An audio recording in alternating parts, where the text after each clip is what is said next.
Hello friends, आप सभी का स्वागत है आज के इस महत्वपूर्ण वीडियो में। दोस्तों, आज के इस वीडियो में हम इंटर 12th बोर्ड एग्जाम के लिए हिंदी 100 मार्क्स का मॉडल सेट देखने वाले हैं। तो आज का यह वीडियो आप लोगों के लिए काफ़ी महत्वपूर्ण है, क्योंकि आपको बता दें कि मॉडल सेट से बहुत सारा क्वेश्चन प्रत्येक साल जो है बोर्ड एग्जाम में डायरेक्ट जो है पूछ लिया जाता है। तो एक एक क्वेश्चन जो है आज का आप लोगों के लिए काफ़ी महत्वपूर्ण है। तो अगर आप भी इस बार 12th बोर्ड एग्जाम देने वाले हैं तो आज के इस वीडियो में बताए गए सभी क्वेश्चन को जरूर देख लीजिएगा, क्योंकि काफ़ी महत्वपूर्ण होगा। चलिए शुरू करते हैं। जितने भी साथी चैनल को सब्सक्राइब नहीं किए हैं तो जरूर कर लीजिएगा, ताकि आगे आने वाले सभी क्लास का नोटिफिकेशन सबसे पहले आपको मिल सके। शुरू करेंगे। यहाँ पर हम लोग सबसे पहले ऑब्जेक्टिव क्वेश्चन देखेंगे। यहाँ पर जो आपका फर्स्ट महत्वपूर्ण क्वेश्चन है, पूछा जा रहा है कि अर्धनारीश्वर शीर्षक पाठ के लेखक कौन है। तो यहाँ पर आपका सी ऑप्शन सही होगा, क्योंकि आपको पता होना चाहिए कि अर्धनारीश्वर शीर्षक पाठ के जो लेखक है वो कौन है, रामधारी सिंह दिनकर। यहाँ पर आपका बिल्कुल जो है सही आंसर हो जाएगा।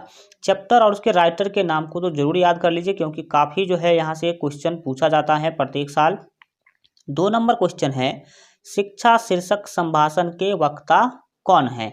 तो 2 का यहाँ पर आपका सही आंसर जो होगा जे कृष्ण मूर्ति जो है यहाँ पर आपका सही जो है आंसर हो जाएगा। शिक्षा शीर्षक संभाषण के जो वक्ता हैं वो कौन है, जे कृष्ण मूर्ति, यहाँ पर आपका सही जो है आंसर हो जाएगा। आगे बढ़ेंगे और देखेंगे यहाँ पर आपके 3 नंबर महत्वपूर्ण क्वेश्चन को पूछा जा रहा है कि मलयज का मूल नाम क्या था। मलयज का मूल नाम डेट मीन्स शुरुआत के समय में बचपन में उनका क्या नाम था, सिंपली ये आपको बताना है। तो 3 का यहाँ पर आपका ए ऑप्शन सही होगा। याद रखेंगे भरत जी श्रीवास्तव। भरत जी श्रीवास्तव मलयज का क्या था, मूल नाम था, ये आप याद रखेंगे। आगे बढ़ेंगे और देखेंगे यहाँ पर आपके 4 नंबर महत्वपूर्ण क्वेश्चन को। 4 नंबर क्वेश्चन है कि प्रगति और समाज किस विधा की रचना है। प्रगति और समाज किस विधा की रचना है। विधा क्या है, रचना का अलग अलग विधा होता है। कुछ कविता होते हैं, कुछ कहानी होते हैं, कुछ निबंध होता है, कुछ जीवनी होता है, कुछ यात्रा वृत्तांत होते हैं। तो ये क्या है, रचना के विधा है। तो यहाँ पर इसी तरह से आपको बताना है कि प्रगति और समाज कौन सी विधा है। तो यहाँ पर 4 का जो आपका सही आंसर होगा वो ए होगा। याद रखेंगे आलोचनात्मक क्या है, निबंध है प्रगति और समाज। आगे बढ़ जाएंगे और देखेंगे यहाँ पर आपके 5 नंबर क्वेश्चन को। 5 नंबर क्वेश्चन के द्वारा पूछा जाए कि उसने कहा था किस प्रकार की कहानी है। तो 5 का ए ऑप्शन याद रखेंगे कर्म प्रधान कहानी है, कर्म से संबंधित कहानी है, कर्म को इसमें प्रधानता दिया गया है, उसने कहा था में। आगे बढ़ेंगे और 6 नंबर क्वेश्चन को देखेंगे। यहाँ पर आपके 6 नंबर क्वेश्चन के द्वारा पूछा जा रहा है कि सिपाही की माँ शीर्षक पाठ के रचयिता कौन है। तो 6 का यहाँ पर आपका डी ऑप्शन से होगा। मोहन राकेश जो है सिपाही की माँ शीर्षक पाठ के रचयिता है, तो डी ऑप्शन आपका सही आंसर हो जाएगा। यहाँ पर सभी साथी देखेंगे अपने 7 नंबर क्वेश्चन को। पूछा जा रहा है कि ओम प्रकाश वाल्मीकि के माता पिता का नाम है। तो यहाँ पर 7 का आपका ए ऑप्शन से होगा, क्योंकि आपको पता होना चाहिए कि ओम प्रकाश वाल्मीकि के माता पिता का जो नाम है, उनके माता का नाम है मकुंदी देवी एवं उनके पिताजी का नाम है छोटन लाल। मकुंदी देवी और छोटन लाल जो है आप याद रखेंगे। आगे बढ़ेंगे और सभी साथी देखेंगे यहाँ पर जो है अपने 8 नंबर क्वेश्चन को। 8 नंबर क्वेश्चन के द्वारा पूछा है कि भगत सिंह का जन्म कब हुआ था। तो भगत सिंह का जन्म जो है कब हुआ था। 8 का यहाँ पर आपका बी ऑप्शन जो है सही होगा। याद रखेंगे 28 सितंबर 1907 ईस्वी को भगत सिंह का जो है जन्म हुआ था, ये आप याद रखेंगे। आगे बढ़ेंगे और यहाँ पर देखेंगे हम लोग सभी साथी जो है 9 नंबर क्वेश्चन को। 9 नंबर क्वेश्चन है सदा नीरा किस नदी को जो है निमित्त बनाकर लिखा गया है। डैट मीन्स यहाँ पर सिंपली आपको बताना है कि सदा नीरा जो आपका पार्ट है, इसमें किस नदी के बारे में चर्चा किया गया है, किस नदी के बारे में व्याख्या किया गया है। तो 9 का यहाँ पर आपका बी ऑप्शन से होगा। याद रखेंगे सदा नीरा में गंडक नदी का चर्चा है, तो बी ऑप्शन आपका सही जो है आंसर हो जाएगा। आगे बढ़ेंगे और यहाँ पर देखेंगे आपके 10 नंबर क्वेश्चन को। पूछा जा रहा है कि धांगर शब्द का अर्थ ओराव भाषा में क्या है। धांगर जो शब्द है उसका ओराव भाषा में क्या अर्थ होता है, ये आपको बताना है। तो 10 का यहाँ पर आपका सी ऑप्शन सही होगा। रखेंगे भाड़े का मजदूर, क्या होता है, भाड़े का मजदूर। यहाँ पर आपका सही जो है आंसर होगा। धांगर शब्द का क्या अर्थ होता है, भाड़े का मजदूर। किस भाषा में, ओराव भाषा में। ठीक है, आगे बढ़ेंगे और देखेंगे यहाँ पर आपके 11 नंबर क्वेश्चन। 11 नंबर क्वेश्चन है कि चंपारण में गांधी जी के चमत्कार की कथा किसने लिखी है। चंपारण में जो गांधी जी ने चमत्कार दिखाया उसका कथा किनके द्वारा लिखा गया है। तो 11 का बी ऑप्शन याद रखेंगे राजेंद्र प्रसाद जी, यहाँ पर आपका बिल्कुल जो है सही आंसर हो जाएगा। आगे बढ़ेंगे और देखेंगे यहाँ पर आपके 12 नंबर क्वेश्चन को। 12 नंबर क्वेश्चन है कि जयप्रकाश नारायण की पत्नी का क्या नाम है। तो 12 का यहाँ जो आपका सही आंसर होगा वो ए होगा, याद रखेंगे प्रभा देवी। जयप्रकाश नारायण जी के पत्नी का क्या नाम है, तो उनका नाम है प्रभा देवी, आप याद रखेंगे। इंटरमीडिएट बोर्ड एग्जाम के बेहतर तैयारी के लिए अगर आप अभी तक हमारे मोबाइल ऐप को डाउनलोड नहीं किए हैं तो इस वीडियो के डिस्क्रिप्शन बॉक्स में आप लोगों को मोबाइल ऐप का लिंक मिल जाएगा, तो वहां से मोबाइल ऐप आप लोग जरूर जो है डाउनलोड कर लीजिएगा, जिस पर आपको सभी सब्जेक्ट के most important subjective question, objective question, quick revision notes, class notes और मॉडल पेपर का PDF वहां पर आप लोगों को मिल जाएगा। तो वहाँ से आप लोग बेहतर से बेहतर तैयारी कर सकते हैं और ऑनलाइन टेस्ट भी बिल्कुल फ्री में आप लोग हमारे मोबाइल ऐप पर दे सकते हैं। तो 2 मोबाइल ऐप का लिंक इस वीडियो के डिस्क्रिप्शन में आप लोगों को मिल जाएगा। दोनों मोबाइल ऐप आप लोग डाउनलोड कर लीजिएगा, जिस पर आपको आपके बोर्ड एग्जाम के बेहतर तैयारी के लिए अलग अलग प्रकार का सुविधा जो है मिल जाएगा। यानी तो सिंपली प्ले स्टोर पर सर्च कर लीजिएगा LGR स्टडी ऐप, तो वहाँ से भी आप लोग डाउनलोड कर सकते हैं। जिसने भी साथी डाउनलोड नहीं किए हैं जरूर कर लीजिएगा। 13 नंबर क्वेश्चन है कि करबक शीर्षक कविता किसने लिखी है। तो 13 का यहाँ पर आपका सही आंसर डी होगा। जैसी आपको पता होना चाहिए, मलिक मोहम्मद जैसी इनका पूरा जो है नाम है, तो जैसी जी के द्वारा करबक लिखा गया है। आगे बढ़ेंगे और देखेंगे आपके 14 नंबर क्वेश्चन को। 14 नंबर क्वेश्चन है कि सूरदास किस भाषा के कवि हैं। तो 14 का यहाँ पर आपका बी ऑप्शन सही होगा, क्योंकि आपको बता दें कि सूरदास जो है वो ब्रज भाषा के क्या हैं, कवि हैं, और ब्रज भाषा का संबंध यूपी के ब्रज क्षेत्र से है, ये भी आप याद रख सकते हैं। आगे बढ़ जाएंगे। 15 नंबर क्वेश्चन देखिए, पूछा जा रहा है कि छत्रसाल दशक के रचनाकार कौन है। छत्रसाल दशक के रचनाकार का नाम आपको सिंपली क्या करना है, बताना है। तो 15 का जो यहाँ पर आपका सही आंसर होगा वो सी होगा, डेट मीन्स याद रखेंगे भूषण। भूषण जो है छत्रसाल दशक के रचनाकार हैं, तो यहाँ पर आपका सी ऑप्शन सही आंसर हो जाएगा। आगे बढ़ जाएंगे और सभी साथी देखेंगे यहाँ पर अपने 16 नंबर क्वेश्चन को। पूछा जा रहा है कि जयशंकर प्रसाद की भाषा कौन सी थी, मतलब जयशंकर प्रसाद जी किस भाषा में रचना जनरली किया करते थे। तो 16 का सी ऑप्शन याद रखेंगे खड़ी बोली हिंदी में। किसमें, खड़ी बोली हिंदी में वो जनरली रचना किया करते थे, ये आप याद रखेंगे।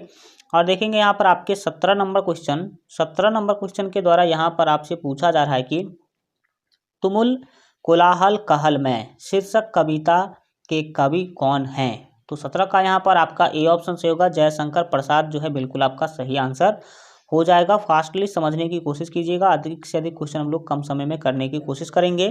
18 नंबर क्वेश्चन है, पूछा जा रहा है कि हेनरी लोपेज कहाँ के रहने वाले थे। हेनरी लोपेज जो है वो कहाँ के रहने वाले थे। तो 18 का जो यहाँ पर आपका सही आंसर होगा वो डी होगा, डेट मीन्स याद रखेंगे कि हेनरी लोपेज जो है वो कांगो अफ्रीका के रहने वाले थे, ये आप याद रखेंगे। आगे बढ़ जाएंगे और देखेंगे यहाँ पर जो है आपके 19 नंबर क्वेश्चन को। 19 नंबर क्वेश्चन के द्वारा पूछा था कि कवि भूषण को भूषण उपाधि किसने दी थी।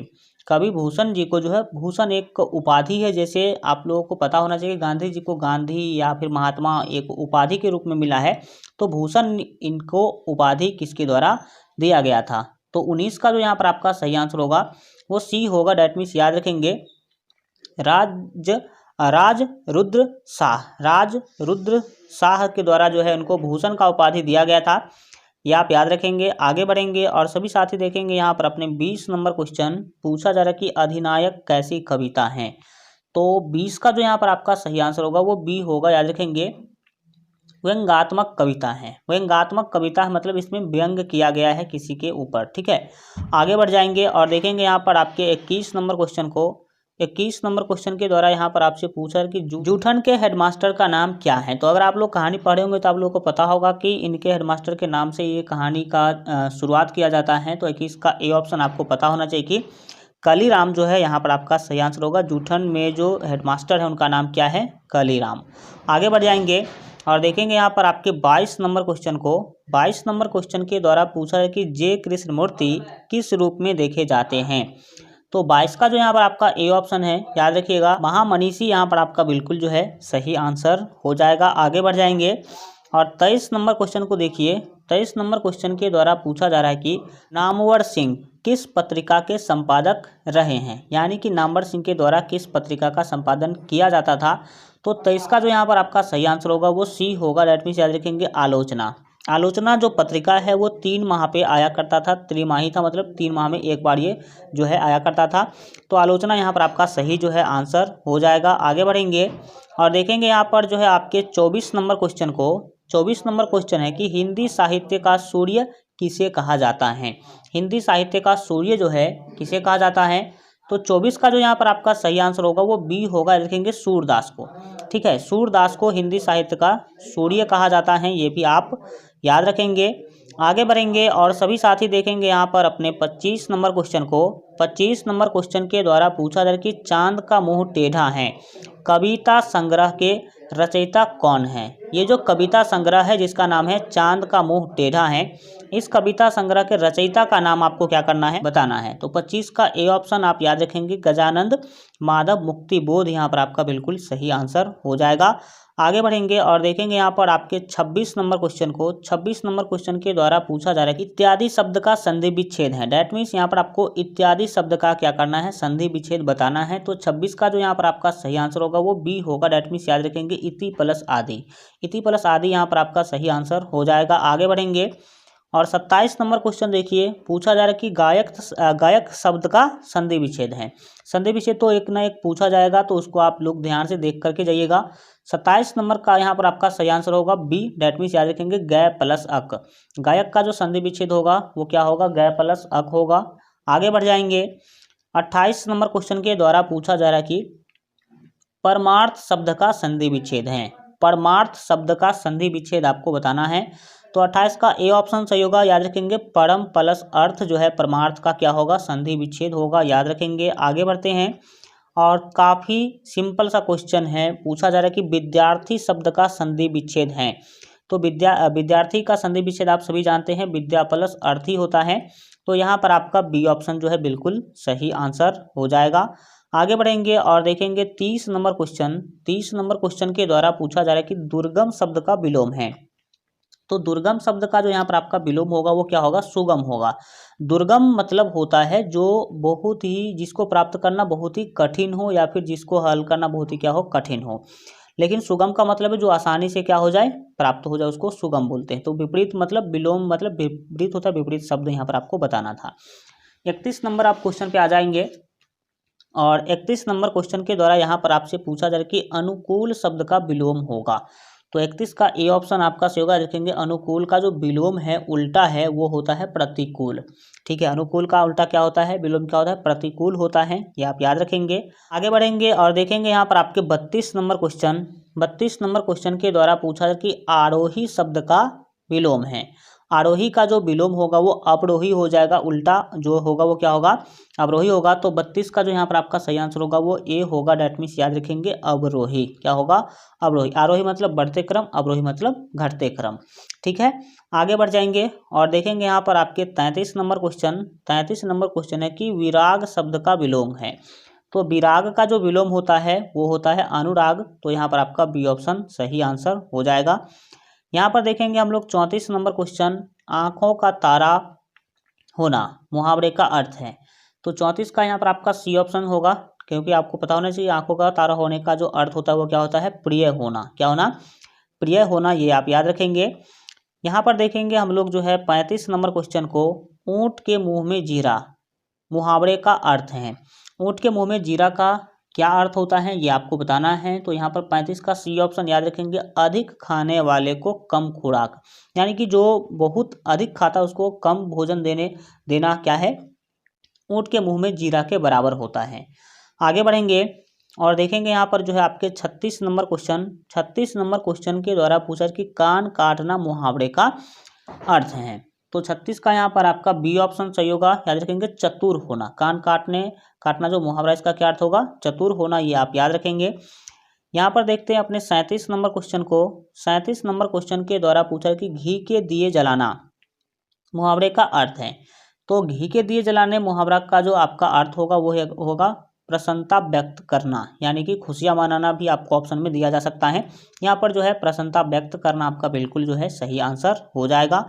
यहाँ पर देखेंगे हम लोग 38 नंबर क्वेश्चन। 38 नंबर क्वेश्चन के द्वारा पूछा कि नगर शब्द का विलोम होगा। नगर जो शब्द है, सॉरी,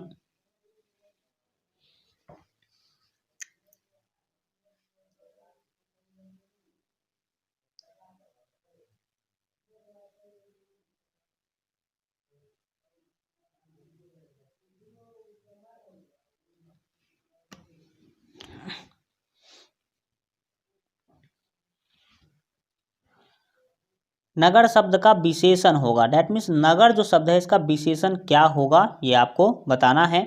तो 38 का जो यहाँ पर आपका सही जो है आंसर होगा वो ए होगा। डैट मीन्स याद रखेंगे नगरीय। नगर का विशेषण क्या होगा? नगरीय होगा। ये आप याद रखेंगे। आगे बढ़ जाएंगे और देखेंगे यहाँ पर आपके 39 नंबर क्वेश्चन पूछा जाए कि रंग शब्द का विशेषण होगा। रंग का विशेषण क्या होगा?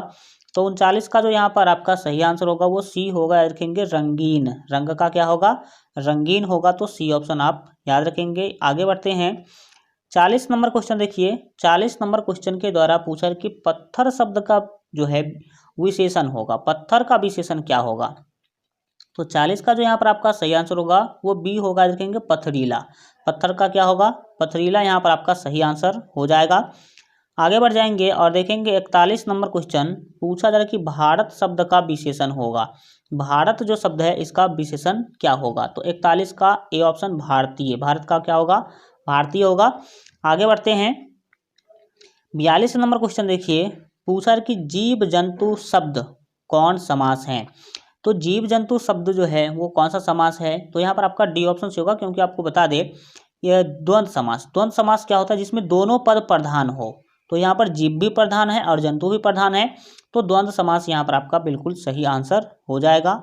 आगे बढ़ेंगे और देखेंगे यहाँ पर आपके 43 नंबर क्वेश्चन पूछा है कि नीलांबर शब्द कौन समास है? नीलांबर शब्द जो है वो कौन सा समास है? तो 43 का जो यहाँ पर आपका सही आंसर होगा वो यहाँ पर आपका 43 का यहाँ पर आपका जो सही आंसर हो जाएगा वो ए होगा। डैट मीन्स याद रखेंगे कर्मधारय समास। नीलांबर कौन सा समास है?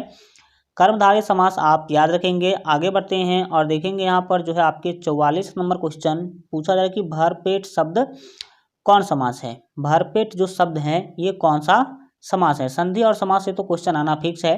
तो संधि समास को तो आप पूरा तरह से कंट्रोल कर लीजिएगा, पूरा अच्छा से देख लीजिएगा एक बार। 44 का यहाँ पर जो आपका सही आंसर होगा वो बी होगा। डैट मीन्स याद रखेंगे अव्ययी भाव। ठीक है, भरपेट का क्या होगा? अव्ययी भाव यहाँ पर आपका सही आंसर हो जाएगा। यहाँ पर देखेंगे सभी साथी 45 नंबर क्वेश्चन चिड़ीमार शब्द कौन समास है? तो 45 का यहाँ पर आपका ए ऑप्शन याद रखेंगे तत्पुरुष समास है चिड़ीमार। तो चिड़ीमार का जो है आपका ए ऑप्शन सही आंसर हो जाएगा। 46 नंबर क्वेश्चन देखिए पूछा जा रहा है कि सभा शब्द कौन लिंग है? स्त्रीलिंग है कि पुल्लिंग है? सभा। ठीक है, तो 46 का यहाँ पर जो आपका सही जो है आंसर होगा वो बी होगा। डैट मीन्स याद रखेंगे सभा जो शब्द है वो कौन है? स्त्रीलिंग है। यहाँ पर आपको पता होना चाहिए। सभा लगी हुई है इस तरह से आप लोग बोलते होंगे, सभा लगा हुआ है ऐसा नहीं होता है। ठीक है, यहाँ पर देखेंगे हम लोग जो है 47 नंबर क्वेश्चन। 47 नंबर क्वेश्चन के द्वारा पूछा है कि जल शब्द कौन लिंग है? जल शब्द जो है स्त्रीलिंग है कि पुल्लिंग है ये आपको बताना है। 47 का भी याद रखेंगे जो जल शब्द है वो क्या है? स्त्रीलिंग है, ये आप याद रखेंगे।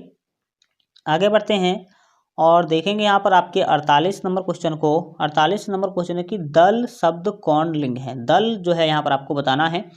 तो 48 का यहाँ पर जो आपका सही आंसर होगा वो ए होगा। ये आपको पता होना है कि दल क्या है? पुल्लिंग है। ठीक है, दल क्या है? पुल्लिंग है, ये आप याद रखेंगे। आगे बढ़ते हैं कौन स्त्रीलिंग है कौन पुल्लिंग है पूरा डिटेल में भी क्लास लिए हुए हैं। पूरा ग्रामर का ए टू जेड चैप्टर हम डिटेल में पढ़ाए हुए हैं। तो अगर आप देखना चाहते हैं तो आप LGR स्टडी चैनल पर जाकर के क्या कर सकते हैं? प्ले लिस्ट में सारा देख सकते हैं। अगला क्वेश्चन है कि रुमाल शब्द कौन लिंग है? तो रुमाल जो यहाँ पर आपका सही आंसर होगा वो बी होगा। या कहेंगे पुल्लिंग है। मेरा रुमाल गंदा है ऐसा आप बोलते होंगे, ऐसा नहीं बोलते होंगे कि मेरा रुमाल गंदी है। गंदी नहीं होता है, क्या होता है? गंदा होता है। ठीक है, तो रुमाल कौन सा शब्द हो जाएगा? पुल्लिंग हो जाएगा। यहाँ पर हम लोग देखेंगे 50 नंबर क्वेश्चन। 50 नंबर क्वेश्चन के द्वारा पूछा है कि उपवन शब्द में उपसर्ग है। उपवन में कौन सा उपसर्ग है? तो 50 का यहाँ पर जो आपका सही आंसर होगा वो बी होगा। याद रखेंगे उप। कौन सा है? उप है। जब वर्ण शब्द में हम उप लगाते हैं तो क्या बनता है? उपवन बनता है। और उपसर्ग वो शब्द होता है जो किसी भी शब्द के शुरू में जुड़ करके उसके अर्थ को बदलता है। तो उपसर्ग हमेशा शुरू में जुड़ता है। तो उपसर्ग यहाँ पर आपका सही जो है आंसर हो जाएगा। आज के लिए इतना ही रखेंगे। आज का वीडियो कैसा लगा कमेंट के माध्यम से जरूर बताइए। अगर आप लोग इसका नेक्स्ट पार्ट बहुत ही जल्द देखना चाहते हैं तो कमेंट बॉक्स में नेक्स्ट पार्ट जल्द से जल्द लिख दीजिए, ताकि जल्द से जल्द हम आप लोगों को 51 से लेकर के और टोटल 100 नंबर क्वेश्चन तक पूरा जो है कंप्लीट करवा देंगे। चलिए मिलते हैं अगले वीडियो में, तब तक अपना ख्याल रखिए। और जितने भी साथी अगर अभी तक मोबाइल ऐप डाउनलोड नहीं किए हैं तो इस वीडियो के डिस्क्रिप्शन बॉक्स में आप लोगों को मोबाइल ऐप का लिंक मिल जाएगा। तो वहाँ से मोबाइल ऐप आप लोग जरूर जो है डाउनलोड कर लीजिएगा।